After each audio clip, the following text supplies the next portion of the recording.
Ayub pasal 24 ayat 13 sampai pasal 27 ayat 23.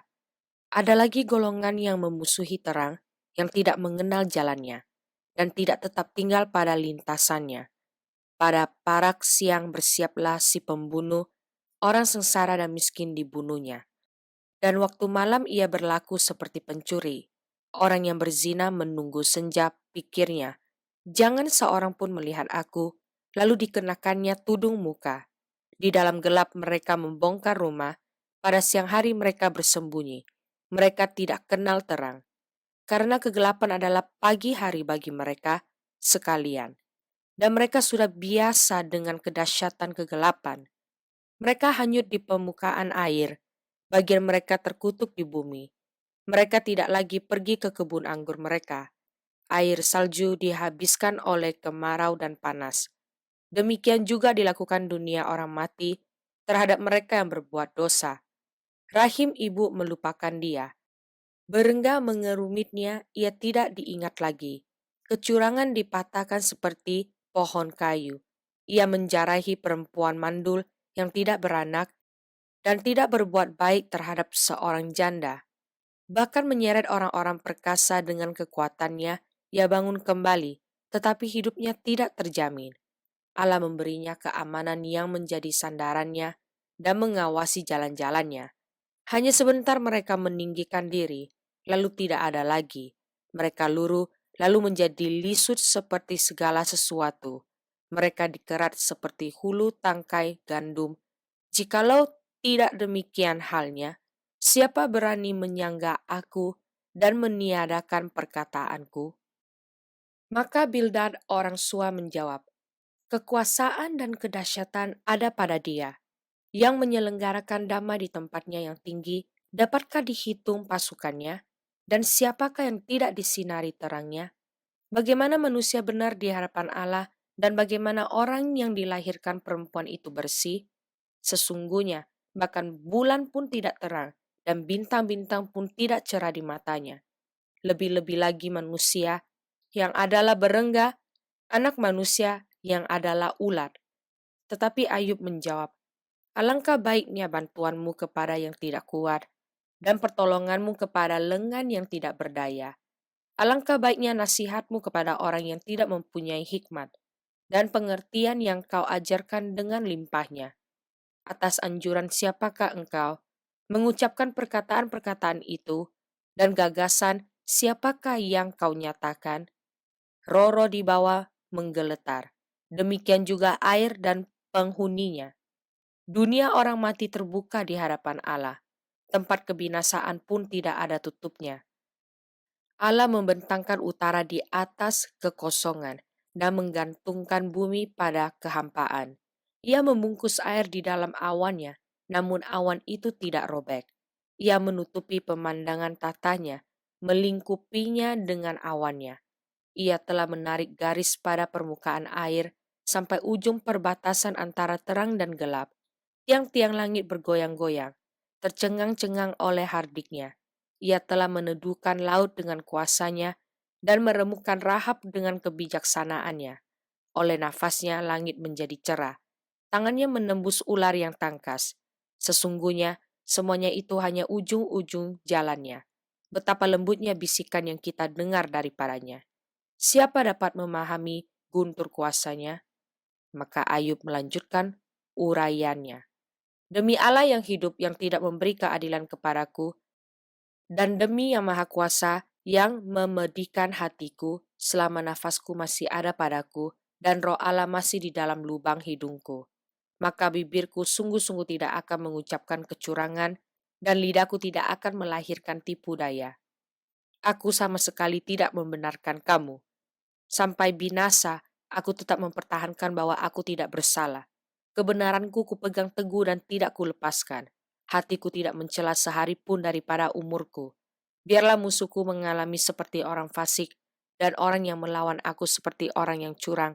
Karena apakah harapan orang durhaka, kalau Allah menghabisnya, kalau ia menuntut nyawanya?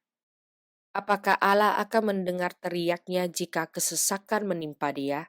Dapatkah ia bersenang-senang karena Yang Maha Kuasa dan berseru kepada Allah setiap waktu?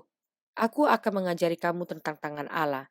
Apa yang dimaksudkan oleh Yang Maha Kuasa tidak akan kusembunyikan.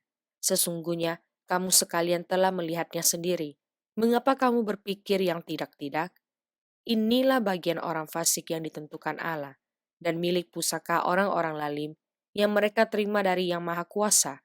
Kalau anak-anaknya bertambah banyak, mereka menjadi makanan pedang, dan anak cucunya tidak mendapat cukup makan. Siapa yang luput daripadanya akan turun ke kubur karena wabah, dengan tidak ditangisi oleh janda mereka. Jikalau ia menimbun uang seperti debu banyaknya, dan menumpuk pakaian seperti tanah liat. Sekalipun ia yang menumpuknya, namun orang benar yang akan memakainya, dan orang yang tidak bersalah yang akan membagi-bagi uang itu. Ia mendirikan rumahnya seperti sarang laba-laba, seperti gubuk yang dibuat penjaga. Sebagai orang kaya ia membaringkan diri, tetapi tidak dapat ia mengulanginya. Ketika ia membuka matanya, maka tidak ada lagi semuanya itu.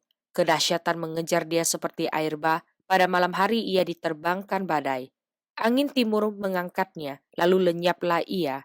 Ia dilemparkannya dari tempatnya. Dengan tak kenal belas kasihan Allah melempari dia.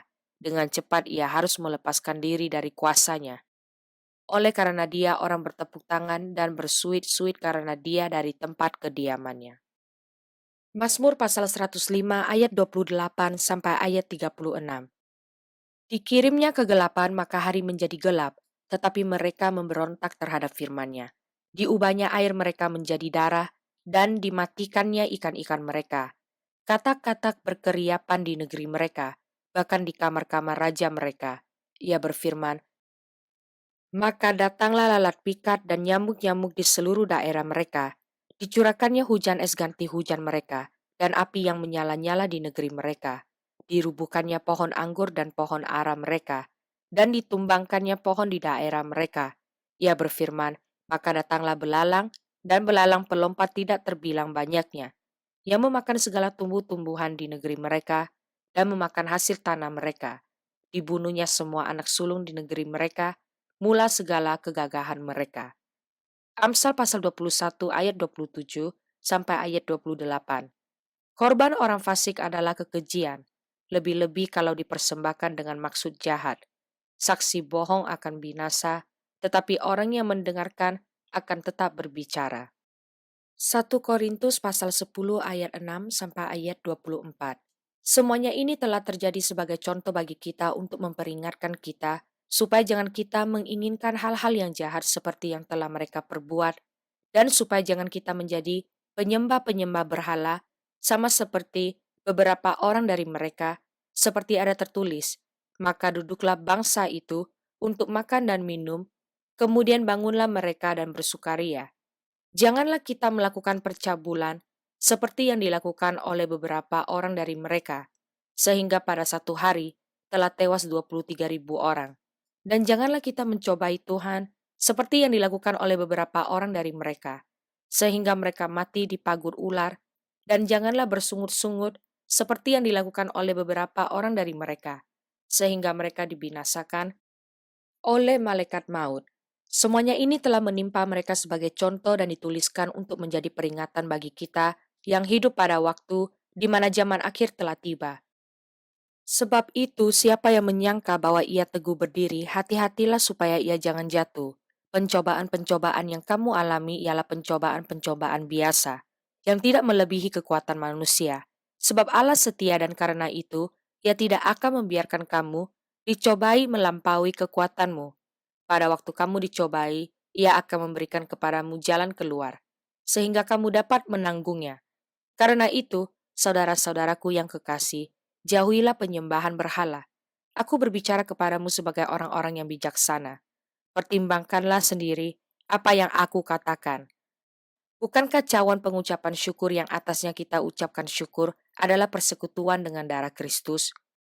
Bukankah roti yang kita pecah-pecahkan adalah persekutuan dengan tubuh Kristus?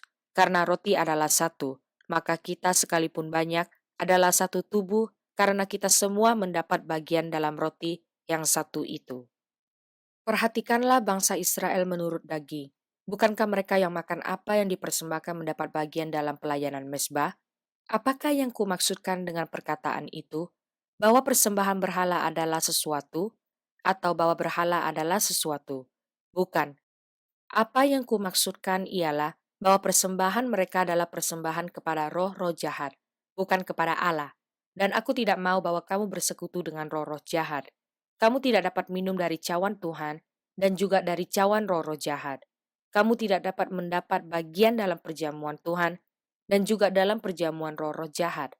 Atau maukah kita membangkitkan cemburu Tuhan? Apakah kita lebih kuat daripada Dia? Segala sesuatu diperolehkan, benar, tetapi bukan segala sesuatu berguna. Segala sesuatu diperbolehkan, benar, tetapi bukan segala sesuatu membangun.